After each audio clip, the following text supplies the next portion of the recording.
अब हम बड़े भाई साहब पर चर्चा करते हैं। बड़े भाई साहब पाठ की अगर हम बात करें तो बड़े भाई साहब पाठ लिखा है मुंशी प्रेमचंद ने। और मुंशी प्रेमचंद की अगर हम बात करें तो ये एक कहानीकार, उपन्यासकार, युग सम्राट कहे जाते हैं। गोदान, गबन आदि इन्होंने उपन्यास लिखे हैं और लगभग 300 कहानियां लिखी हैं जो कि मानसरोवर के नाम से 8 खंडों में संकलित हैं।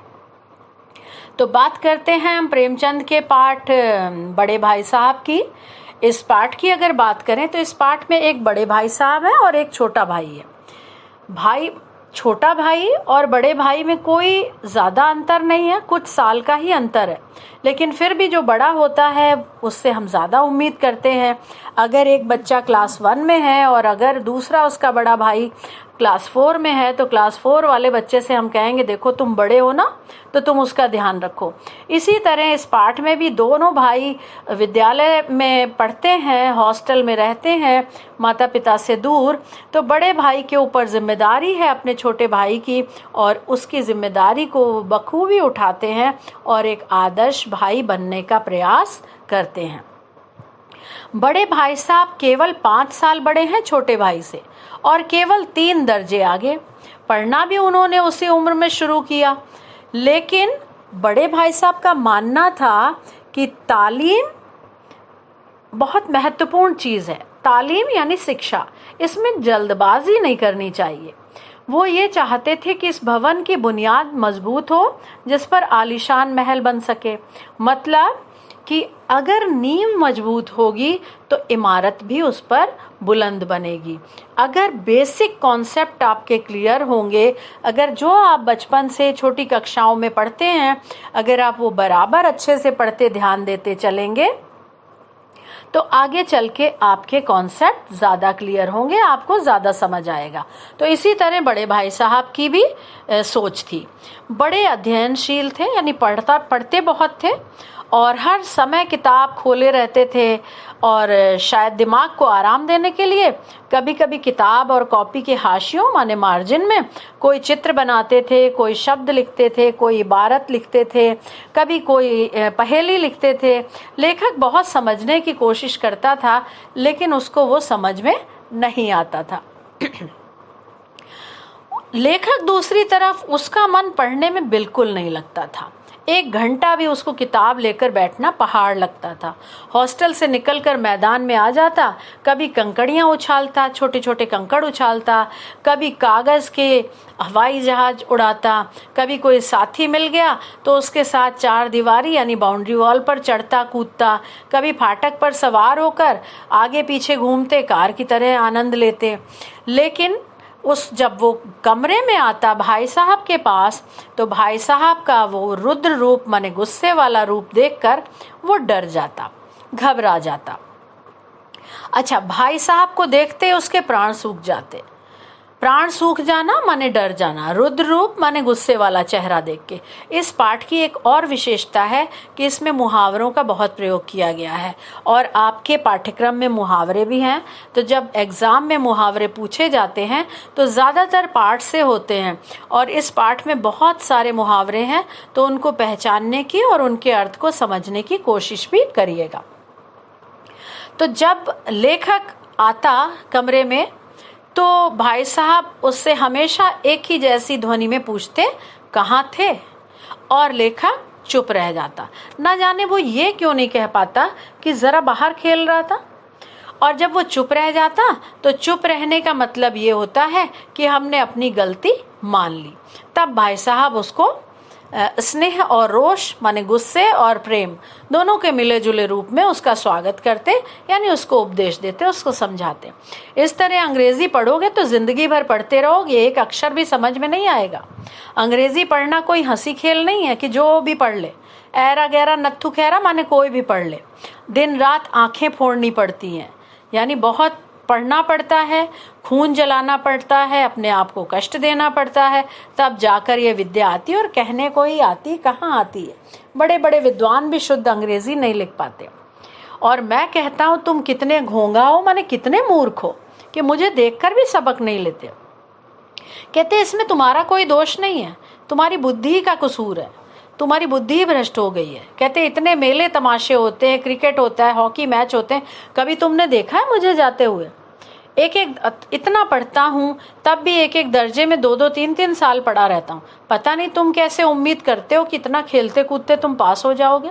मुझे तो 2-3 साल ही लगते हैं, तुम तो लगता है जिंदगी भर इसी दर्जे में पढ़े सड़ते रहोगे।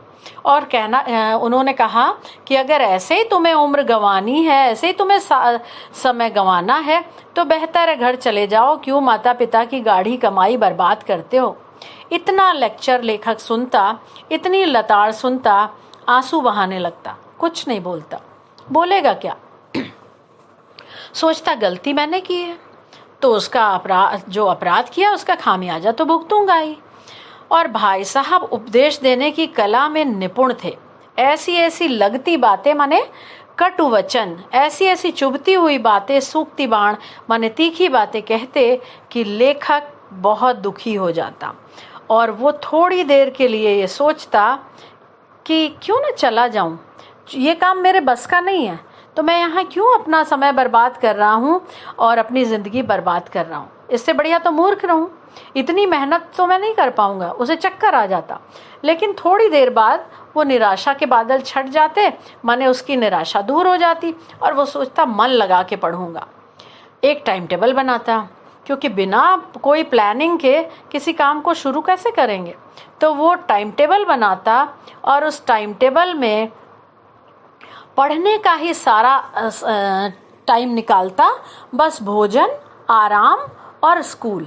उसके अलावा इतिहास, भूगोल, अंग्रेजी, ग्रामर यानी सारे विषयों को, गणित, सारे विषयों को वो समय दे देता। लेकिन टाइम टेबल बनाना तो अलग बात है, उसका पालन करना दूसरी बात। 1-2 दिन में उसकी अवहेलना शुरू कर देता। क्यों? क्योंकि मैदान की वो हरियाली, हवा के झोंके, फुटबॉल, कबड्डी सब तो उसे अपनी ओर खींचते, तो वो अनचाहे ही उनकी ओर खिंचा चला जाता और सब कुछ भूल जाता। एक तरफ जानलेवा टाइम टेबल, आंख फोड़ किताबें, वो उसे कुछ नहीं याद रहता। और जब वो ये करता तो भाई साहब को फिर से मौका मिल जाता उसकी बेइज्जती करने का और उसको उपदेश देने का। लेकिन वो इतना तो जानता था, इसलिए वो भाई साहब के साये से भी भागता, उनसे दूर रहने की कोशिश करता, कमरे में ऐसे दबे पांव आता कि भाई साहब की नज़र ना पड़े। उसे हमेशा लगता जैसे उसके सिर पर एक नंगी तलवार लटक रही हो।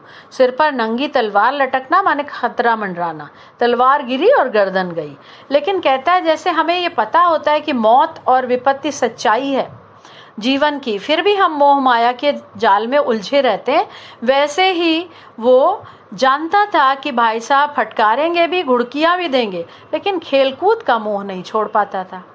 अब भाई सालाना इम्तहान हुआ, भाई साहब फेल हो गए, वो पास हो गया और क्लास में फर्स्ट भी आया। भाई साहब और उसके बीच में केवल 2 साल का अंतर रह गया। उसके मन में आया कि अब भाई साहब को आड़े हाथों लूं, यानी अब मैं भाई साहब को डांटूं, मैं उनसे पूछूं आप इतनी तपस्या करते थे, क्या हुआ उसका? मुझे देखिए कितने मज़े से खेलता रहा, क्लास में प्रथम भी आया। लेकिन वो इतने दुखी उदास थे कि उसे बड़ा तरस आया और उसने वो बात मन से निकाल दी और उसे अपने ऊपर लज्जा भी आई। हाँ, इससे उसके ऊपर ये फ़र्क पड़ा कि उसे अपने आप पर घमंड हुआ, अभिमान हुआ और आत्मसम्मान भी बढ़ा। और भाई साहब के रोब से भी वो अपने आप को आज़ाद समझने लगा। यानी भाई साहब का अब उस पर असर कम होता था, वो आज़ादी थे खेलकूद में शरीक होने लगा। और उसे लगा कि अगर भाई साहब उसे कुछ कहेंगे तो कहूँगा आपने कौन सा खून जलाकर तीर मारा, मैं खेलता कूदता भी रहा और देखिए कक्षा में प्रथम भी आ गया। लेकिन बड़े लोग समझ तो जाते ही हैं। भाई साहब को ये बात भी समझ आ गई, उनकी सहज बुद्धि बड़ी तीव्र थी। सहज बुद्धि का तीव्र होना माने सामान्य जो ज्ञान होता है वो बड़ों में हमसे ज़्यादा होता है। क्यों? क्योंकि उन्हें अनुभव होता है। भाई साहब ने समझ लिया और जब एक बार सुबह के समय वो गुल्ली डंडा खेल के खाने के समय लौटा तो भाई साहब ने मानो तलवार खींच ली, माने उस पर टूट पड़े, आक्रमण कर दिया। और उन्होंने कहा इस साल पास हो गए, अव्वल आ गए तो दिमाग खराब हो गया, घमंड आ गया। घमंड तो बड़े बड़ों का नहीं रहा, इतिहास में तुमने रावण का हाल पढ़ा होगा, बड़ों बड़ों का घमंड नहीं रहा, तो तुम तो बहुत छोटे से इंसान हो। और इसके साथ उन्होंने एक बड़ी महत्वपूर्ण बात कही कि इम्तिहान पास कर लेना कोई चीज़ नहीं है, असल चीज़ है बुद्धि का विकास।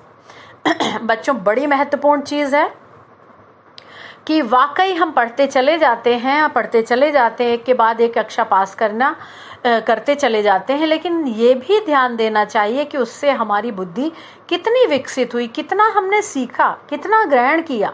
उन्होंने कहा जो कुछ पढ़ो उसका अभिप्राय समझो। रावण का उदाहरण दिया कि रावण के पास सब कुछ था, बड़ा बुद्धिमान था, बड़ा बलशाली था, लेकिन एक घमंड ने उसका इतना भयानक अंत किया। तो उन्होंने कहा बाकी कुछ भी करो, अभिमान मत करो। अभिमान किया कि दिन दुनिया से गए। दूसरा उदाहरण उन्होंने शैतान का दिया, और इसके साथ ही उन्होंने कहा कि इस बार तुम पास हो गए तो कोई ज़रूरी नहीं कि तुम अपनी मेहनत से पास हुए हो। अंधे के हाथ बटेर लग गई, यानी किसी अयोग्य व्यक्ति को भाग्य से कुछ अच्छा मिल गया। उन्होंने कहा अंधी चोट निशाना पड़ गया तुक्के में, लेकिन इससे तुम अपने आप को अच्छा खिलाड़ी मत समझो। सफल खिलाड़ी वही है जिसका कोई निशाना खाली ना जाए। आगे उन्होंने प्राचीन शिक्षा प्रणाली पर भी व्यंग्य किया। उन्होंने कहा मेरे फेल होने पर मत जाओ, मेरी कक्षा में आओगे तो दांतों पसीना आ जाएगा, यानी तब तुम्हें कठिनाई का आभास होगा। जब अलजेब्रा ज्योमेट्री के लोहे के चने चबाना माने असंभव कार्य। इंग्लिस्तान का इतिहास पढ़ोगे, बादशाहों के नाम, उसमें दोयम सोयम चहारुम पंचम, हेनरी प्रथम, हेनरी द्वितीय, अरे अलग नाम रख लेते। ज्योमेट्री खुदा बचाए, आ बा जा की जगह आ जा बा लिख दो, अध्यापक सारे नंबर काट लेते हैं। अरे इन निर्दयी मुमतहिनों माने इन परीक्षकों से कोई पूछो कि चाहे हम कहें दाल भात रोटी खाई, चाहे कहें रोटी दाल भात, क्या फ़र्क पड़ता है। लेकिन ये चाहते हैं कि बच्चा किताब का अक्षर अक्षर रट डाले। इसी रटन का नाम शिक्षा रख छोड़ा है। तो यहाँ पर इस पर भी बच्चों एक क्वेश्चन पूछा जाता है कि प्राचीन शिक्षा प्रणाली और आधुनिक शिक्षा प्रणाली में क्या अंतर है। तो प्राचीन शिक्षा प्रणाली में रटने पर बल दिया जाता था, एक ये विशेषता है। दूसरा, आप इनके एग्जाम्पल ले सकते हो। मैथ्स का, गणित में उन्होंने कहा रेखा पर लंब गिरा दो। अरे दुगुना होगा, पूछिए इससे क्या प्रयोजन, दुगुना हो या चौगुना या आधा ही रहे। लेकिन परीक्षा में, यानी ऐसी शिक्षा जिसकी आगे आपको ज़रूरत नहीं है, वो भी आपको पढ़नी और रटनी पड़ती है। समय की पाबंदी पर निबंध लिखो, 4 पन्नों से कम ना हो, और उस पर निर्देश है कि संक्षेप में लिखो। तो ऐसे उन्होंने कई सारे उदाहरण दिए, और उन्होंने कहा कि अध्यापक यही चाहते हैं कि किताब में जो लिखा है बच्चा रट डाले। उन्होंने कहा मेरे दर्जे में आओगे तो सारे पापड़ बेलने पड़ेंगे, यानी इन सारी मुश्किलों का सामना करना पड़ेगा, और तब आटे दाल का भाव मालूम पड़ेगा, यानी तब तुम्हें सच्चाई पता लगेगी। इसलिए मेरा कहा मानो लाख फेल हो गया हूँ, तुमसे बड़ा हूँ, तुमसे ज़्यादा अनुभव है। जो कुछ कहता हूँ गिरह बांधिए, माने गांठ बांध लो, नहीं तो पछताओगे।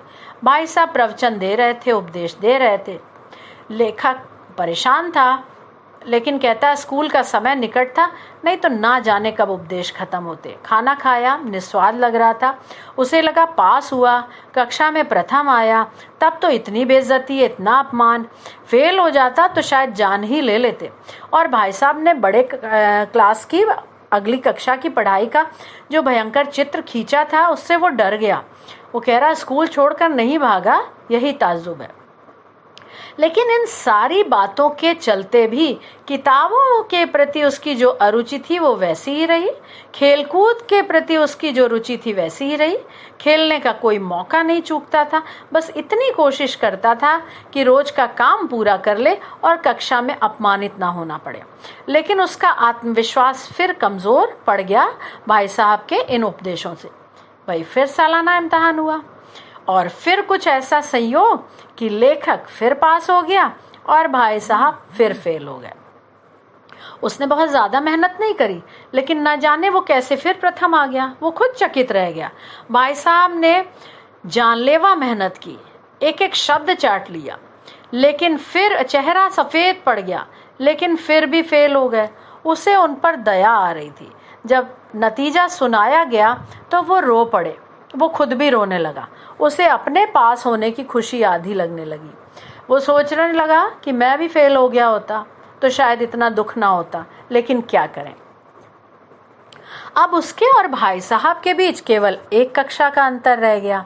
उसके मन में एक बुरा विचार आया कि अगर भाई साहब एक साल फिर फेल हो जाएं तो मैं उनके बराबर आ जाऊंगा और तब वो मेरी बेइज्जती कैसे करेंगे। लेकिन फिर उसने इस विचार को मन से निकाला और उसे लगा बड़े हैं, मेरे हित के लिए ही तो डांटते हैं। हाँ, जब डांटते हैं तो बुरा लगता है, लेकिन शायद उनके डांटने का ही असर है कि मैं इतने अच्छे नंबरों से फटाफट पास होता चला जा रहा हूँ हर साल। अब भाई साहब भी कुछ नरम पड़ गए थे। कई बार डांटने का मौका भी पाने के बाद नहीं डांटते थे। उन्हें शायद खुद ये बात समझ आ गई थी कि शायद उन्हें अब डांटने का अधिकार नहीं है। इससे लेखक की आज़ादी बढ़ी। उसने उनकी सहनशीलता का अनुचित लाभ उठाया और उसे लगा कि मैं कुछ करूं ना करूं, पढ़ूं ना पढ़ूं, पास तो हो जाऊंगा, मेरा भाग्य बहुत अच्छा है। भाई साहब के डर से जो थोड़ा पढ़ता था वो भी बंद कर दिया। अब पतंग उड़ाने का एक नया शौक पैदा हो गया। सारे समय पतंगबाजी की ही भेंट चढ़ता था। फिर भी वो भाई साहब का आदर करता था तो उनकी नज़र बचाकर ये सारी योजना बनाता था। एक दिन शाम के समय हॉस्टल से दूर पतंग लूटने बेतहाशा दौड़ता चला जा रहा था। आसमान की तरफ आंखें थी, पतंग ऊपर से झूमती नीचे चली आ रही थी। बच्चे दौड़ रहे थे और वो भी दौड़ रहा था। किसी को कार, गाड़ी, किसी चीज का डर नहीं था। ऊपर की तरफ नजर पतंग लूटने के लिए। रास्ते में भाई साहब आ रहे थे बाजार से, उनसे वो भिड़ गया। मुठभेड़ हो गई। उन्होंने उसे पकड़ लिया और गुस्से से बोले, इन बाजारी लौंडों के साथ धेले के कनकौए लिए दौड़ते शर्म नहीं आती? इसका भी कुछ लिहाज नहीं कि तुम अब नीची कक्षा में नहीं हो, बड़ी कक्षा में आ गए हो, मुझसे केवल एक दर्जा नीचे हो। आखिर आदमी को कुछ तो ध्यान रखना चाहिए। एक जमाना था कि लोग 8वीं पास करने के बाद नायब तहसीलदार, डिप्टी मजिस्ट्रेट, सुपरिंटेंडेंट, समाचार पत्रों के संपादक, नेता बन जाते थे। बड़े बड़े विद्वान भी उनकी मातहती माने उनके अधीन रहते थे। और तुम्हें शर्म नहीं आती है जो तुम इन लोगों के साथ पतंग लूट रहे हो? तो 8वीं हाँ, उन्होंने कहा तुम ज़हीन हो, तुम बुद्धिमान हो, समझदार हो, इसमें कोई दो राय नहीं है। लेकिन ये भी क्या कि दीन दुनिया की फर्क कोई चिंता ही ना रहे। उन्होंने कहा तुम अपने दिल में समझते होगे कि तुम मुझसे एक दर्जा नीचे हो और अब मैं तुम्हें कुछ कह नहीं सकता। लेकिन उन्होंने कहा मैं तुमसे 5 साल बड़ा हूँ, चाहे तुम अगले साल फिर पास हो जाओ और मैं फिर फेल हो जाऊं, तुम मेरे बराबर आ जाओ या हो सकता मुझसे भी आगे निकल जाओ। लेकिन उन्होंने कहा मुझ में और तुम में जो 5 साल का अंतर है उसे तुम क्या, खुदा भी नहीं मिटा सकता। मैं 5 साल बड़ा हूँ, हमेशा रहूँगा। मुझे ज़िंदगी का जो तजुर्बा है तुम उसकी बराबरी नहीं कर सकते, चाहे तुम कितनी ही डिग्रियाँ हासिल कर लो। आगे एक और महत्वपूर्ण बात कही गई है बच्चों कि उन्होंने कहा समझ किताबें पढ़ने से नहीं आती, दुनिया देखने से आती है। इसके लिए उन्होंने माँ का, पिता का और हेडमास्टर साहब की माँ का भी उदाहरण दिया था। उन्होंने कहा अम्मा ने कोई दर्जा पास नहीं किया, दादा भी शायद 5वीं से आगे नहीं पढ़ पाए, लेकिन हम लोग चाहे सारी दुनिया की विद्या पढ़ लें, माता पिता को हमें समझाने और सुधारने का अधिकार हमेशा रहेगा। इसलिए नहीं कि वे हमारे जन्मदाता हैं, इसलिए कि उन्हें दुनिया का हमसे ज़्यादा तजुर्बा है और रहेगा। किताबी ज्ञान हम चाहे जितना प्राप्त कर लें, लेकिन हजारों ऐसी बातें हैं जिनका ज्ञान उन्हें हमसे तुमसे बहुत ज़्यादा है। उन्होंने कहा अगर मैं बीमार हो जाऊं तो तुम्हारे हाथ पैर फूल जाएंगे, सिर्फ दादा को टेलीग्राम देने के अलावा तुम कुछ नहीं कर पाओगे। और अगर यहीं पिताजी या दादा हो तो वो खुद मर्ज पहचान कर पहले इलाज करेंगे, बाद में डॉक्टर को बुलाएंगे।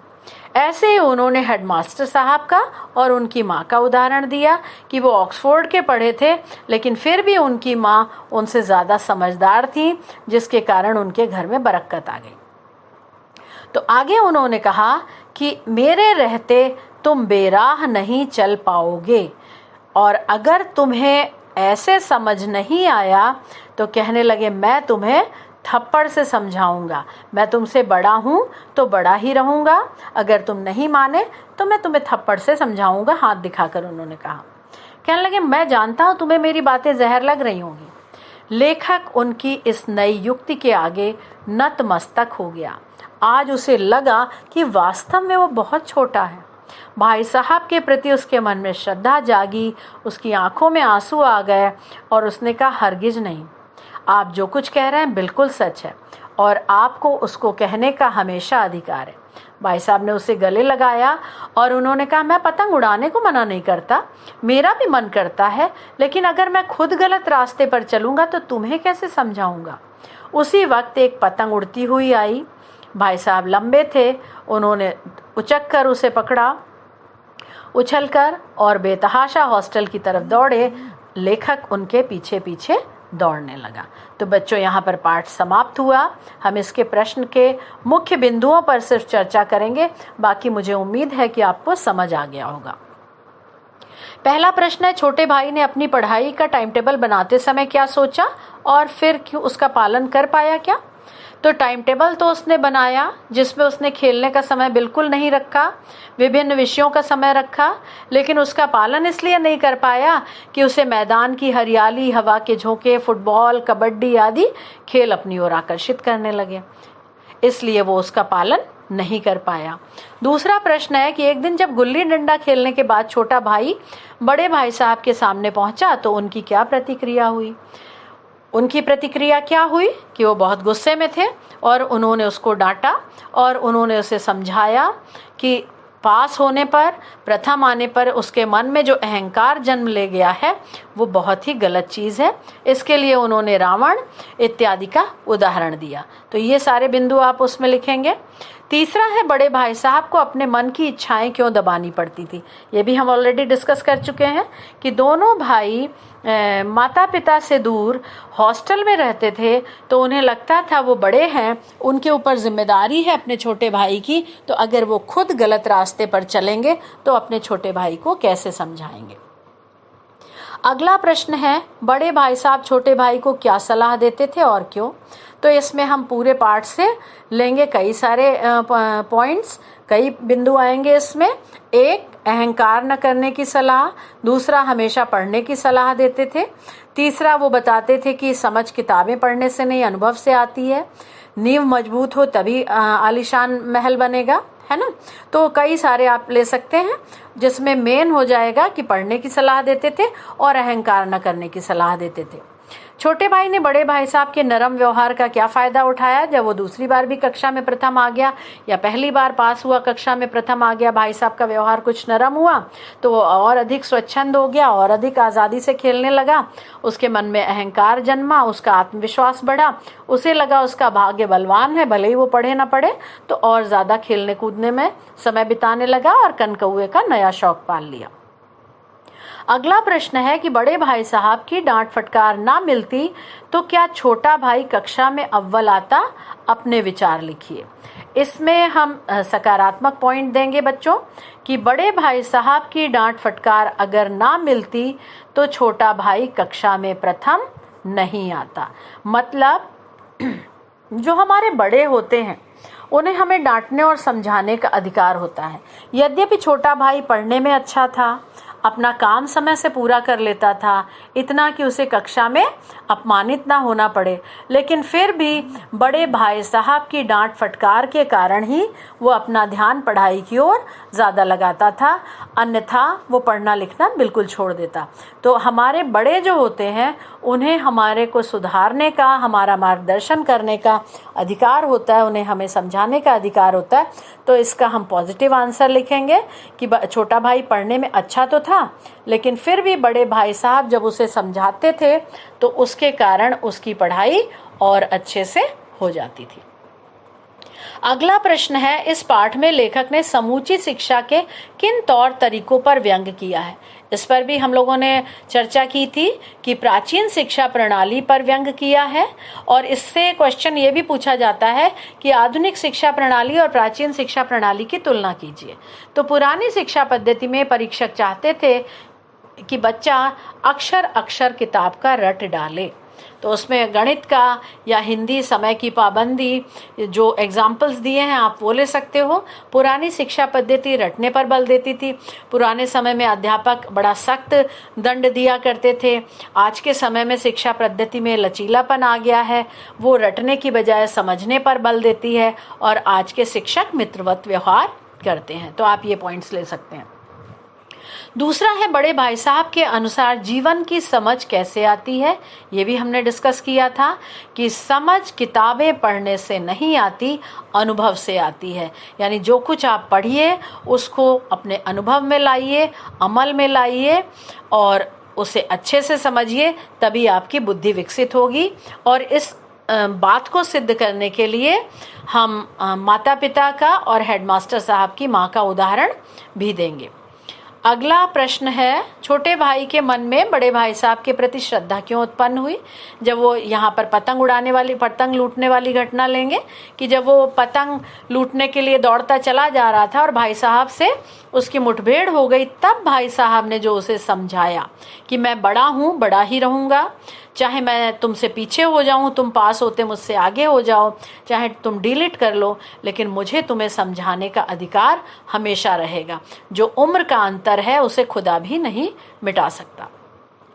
तब उसके मन में उनके प्रति श्रद्धा उत्पन्न हुई। तो ये पॉइंट्स आप लेंगे। बड़े भाई साहब की स्वभावगत विशेषताएं, अध्ययनशील थे, परिश्रमी थे, उपदेश देने की कला में निपुण थे, संवेदनशील थे, एक आदर्श भाई थे, अपने छोटे भाई का ध्यान रखते थे। ये सारे मुख्य बिंदु आप इस उत्तर में लेंगे। अगला प्रश्न है, बड़े भाई साहब ने जिंदगी के अनुभव और किताबी ज्ञान में से किसे और क्यों महत्वपूर्ण कहा है। यहाँ पर हमने अभी पहले इससे भी डिस्कस किया कि जिंदगी के अनुभव को उन्होंने किताबी ज्ञान से अधिक महत्वपूर्ण कहा है, क्योंकि जो कई लोग हम देखते हैं पढ़े लिखे नहीं होते, लेकिन फिर भी उनका अनुभव उन्हें बड़ा बुद्धिमान बना देता है। इसमें हम माता पिता, हेडमास्टर साहब और उनकी माँ का उदाहरण फिर ले सकते हैं। बाकी प्रश्न अब इसमें आप खुद देखिएगा और जिसमें आपको लगे कि नहीं समझ आ रहा है या कहीं कोई दिक्कत है तो आप मुझसे पूछ सकते हैं। और अगली कक्षा में मिलते हैं बच्चों।